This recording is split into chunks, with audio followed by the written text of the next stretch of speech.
My reading was rubbish. I didn't like it. I used to cry when I didn't like my reading. I was just nervous and shy in it when I was like reading my book. Well, I'm so surprised that I can read well and write well, spell well and everything.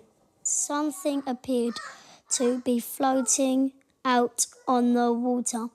The shadow was faint and seemed to sway back and forth along the top. Now Georgie's so into reading, he even helps teach his little brother. It's fun, and I can teach myself how to read a bit, and I'm teaching him how to read as well.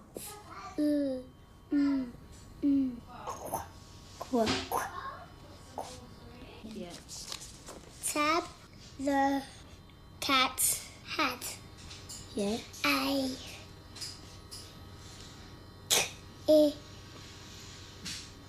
Milk. No, guessing. Oh. Kitten. That's it. 9-year-old John is now an enthusiastic reader. But 2 years ago, he couldn't read at all. Lessons were completely hard, and it was completely confusing because when we had like English, well, there's more like pages that you have to read, and when I read it, I actually made up a word and I just went past it, and when it came to answering the questions, I kept on getting them wrong. Hey, I found tennis. Tennis? Oh, Yeah. That one, see if you get to read that. Did you get to read that one? I think it actually tells you the rules. 1 speed. Oh, look, it tells you all stretching exercises, what to do. Yeah. Ooh. You can read the words in that one. Huh? Too hard? No. Do you want to read them? Yeah? Do you want to sit down and read them ones? Read that bit there to me. See what it sounds like. In double, stand halfway between the centre mark and the double sideline. This will allow you to move to either side and return wide serves to the corner. These experienced London primary school teachers are being trained in the basics of synthetic phonics. For many of them, it's the first time they've had this type of training. You're not going to be able to blend when you see words written down. My experience at a very good teacher training college, 4 years teacher training, was I thought I had missed the lecture when children learn to read and write. So, I mean, I often share, the fact that some of the kids I first trained, and I know that, I've met up with the parents since, so I know this is fairly accurate. Some of the kids I taught in the first few years, most of them probably running around mugging old ladies, because they certainly couldn't read and write when they left me. I totally failed them. Didn't know what I was doing. Didn't have a clue. There are thousands of teachers out there who have not had any training in phonics, who have no idea about how to even pronounce the sounds in our language. Who left teacher training college with a knowledge of what the sounds in our language were? OK, that's really scary, because that's like no hands. Do you know Grenevit's weapon? Electro staff, blaster pistol and lightsabers. 2 of them. 1 green, 1 blue. I'm very pleased with his work. I couldn't be a prouder parent. Because I think he's achieved so much. It's even boosted his confidence. He's not such a quiet person as he used to be. More cheeky though. So all I can say is that reading's quite fun.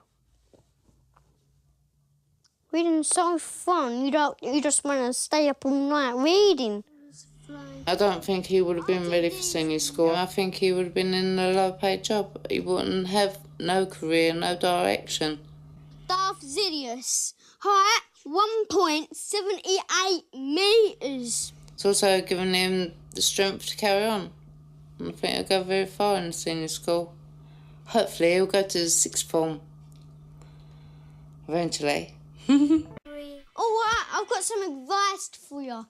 If you can't read, you just sound out the words. If you go to Montego Primary School, they help you read everything.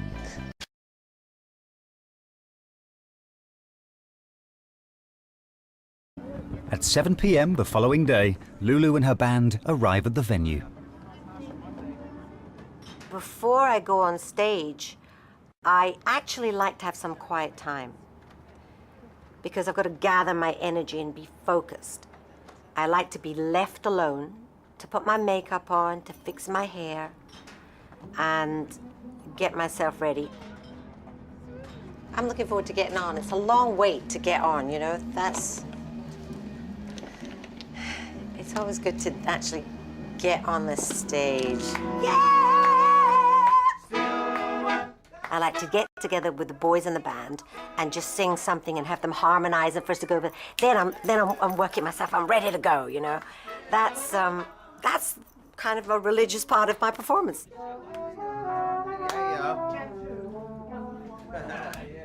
Whenever we're in Scotland, the crowd really warms to it.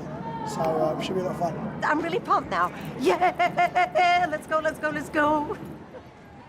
Oh, it's always hard to impress the Scots. There's part of me that wants to please them, that wants to be good for them, to say, oh, you know, she hasn't lost it. That kind of thing. Lulu's set list for the concert will include many of her greatest hits, along with some soul classics. How y'all doing out there? I said, how's everybody doing out there? Ladies and gentlemen, we got an absolute true platform for you. I want everyone here to go absolutely crazy for the leisure and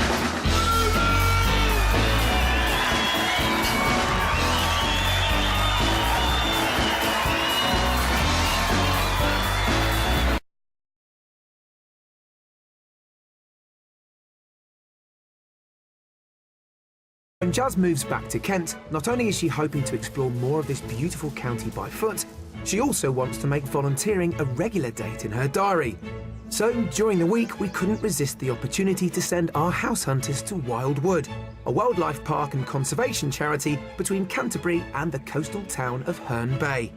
The park is responsible for more than 300 animals, including a variety of endangered and protected species.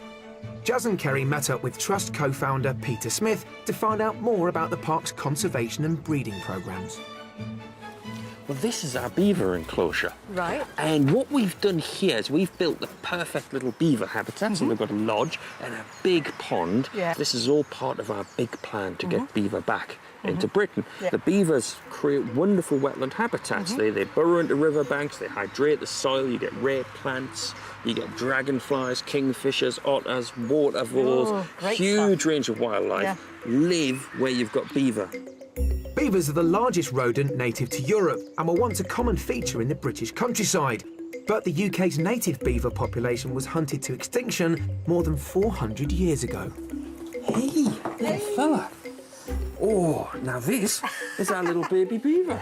Now, he's 4 weeks old now, but you can see he's full of life. Wow. Look at his little tail go, because he's just starting to learn to swim. Slap, slap. Yeah. Do you feel that fur there? Oh, See that that? is gorgeous. Now, that's the most dense fur in the whole of the mammal kingdom. Oh. Keeps them warm through those winters, swimming. And unfortunately, that's why they were hunted to extinction. Yeah, for the fur. Oh, gorgeous things. Another rodent in a successful breeding programme is the tiny dormouse, which has been endangered by the loss of its natural habitat. Hazel Ryan is a licensed handler who looks after the welfare of these fragile creatures. Now, this is Hazel. Hi. And Hazel's our top dormouse handler. Hazel will show you how we look after these animals. Wow. Yeah. And a very special treat to actually see one being handled. Yeah. Another captive puppy. There we go. Aren't they adorable? Oh my goodness. This was rescued from the wild, and unfortunately he only has half a tail now, so he can't go back to the wild, but he's a very important animal for breeding. Yes. And then we monitor populations in woodlands around Kent. And how often, they're doing. and often these are the people who then send us injured ones they find to enter the breeding programme. So volunteers are crucial to the whole process of dormouse conservation.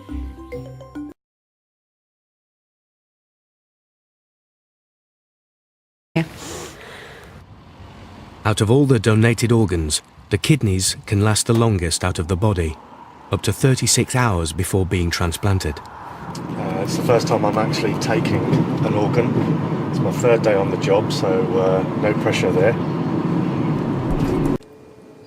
We've taken some blood from him and we've taken some blood sample from the donor as well. We set that up in a special test called a cross-match test to make sure that when we put the kidney in, it won't get rejected by him.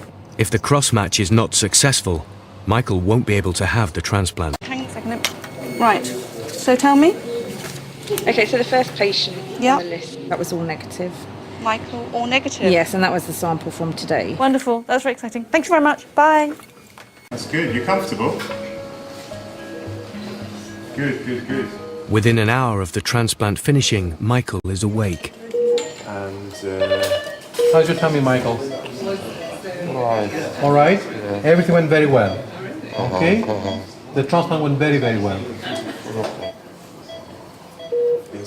Michael is awake and alert and communicating well, so he tolerated the operation pretty well. And very importantly, the transplant was very successful. He's already making some urine. It's early days, but looks very promising. Very, very promising. Very pleased. The registrar office hoping to pop in and get 2 deaths straight away. Unfortunately, they're not here. So they should be at Pontypridd. Pontypridd are saying they haven't got them. The other registrar offices might possibly cover them. There's an outside Gents Bridgend, they haven't got them. And the real outside of Cardiff, we're just checking there. So whereas I hope to pop in this morning, get the 2 deaths, get a couple of good informants and go knocking on people's doors, it's not happening. So it's not a good start to the day. Paul phones all of the register offices in this part of Wales. We've got to get somewhere sooner or later. Don't quote me. And 2 hours later, gets a call back from the Pontypridd office. I bet you can't guess what they found. Paul speeds off to Pontypridd, but will certificates be any help? Hopefully, before too long, we'll be doing what we want to do, and that's going to see somebody before the opposition go knocking on their door. Hopefully, the delay is not going to cost us. That death of Hughes, Pontypridd have now found it. It's on his way to pick it up. At the register office, Paul finally gets his hands on a certificate. Thanks a lot. Cheers. You got your pen, boys, anyway? Yeah, go on. OK, this is the death of Sarah Maria Hughes. The informant is his son. 4 hours after starting the Bevan case, Paul is on his way to his first heir. Helen Salter has been called in advance, so she's expecting him, but she has no idea how much the visit will change her life. Mrs. Salter, for Matthews, Fraser and Fraser. Nice to meet you. Do come in. Thank you very much. OK, down here. Yeah, OK. OK, nice one. Nice. No doubt a bit mystified by all this, then? I am indeed, yes. We don't know the size of the estate. We think, but you can't quote on this, it's worth over £200,000, the estate. That's not all coming your way, by the way. It depends how many people we find. Right. Any money will make a difference to 63-year-old divorcee Helen, who works full-time as a care home warden. I would love to have retired at 60, but I couldn't afford to. And with the council now, you can stay on till you're 65, look, so... Oh, right. Well, you never know. You might get a few bob out of this. Oh, it would be wonderful. Paul goes through the inheritance paperwork so Helen can put in the claim for her share of the £200,000. All the very best for the future. Nice meeting you. Hope you get a nice sum of money. Bye-bye. Bye-bye. At first I didn't believe it. And then I just sort of started shaking. It was totally out of the blue. After 2 frustrating days of getting nowhere fast, eventually we got to see first cousin once removed, Helen Salter. Lovely, lovely lady. We can't give any guarantees on the size of the estate, but if it does turn out what we think, then she should hopefully get a good sum of money. She's very excited about it, so it's good all round.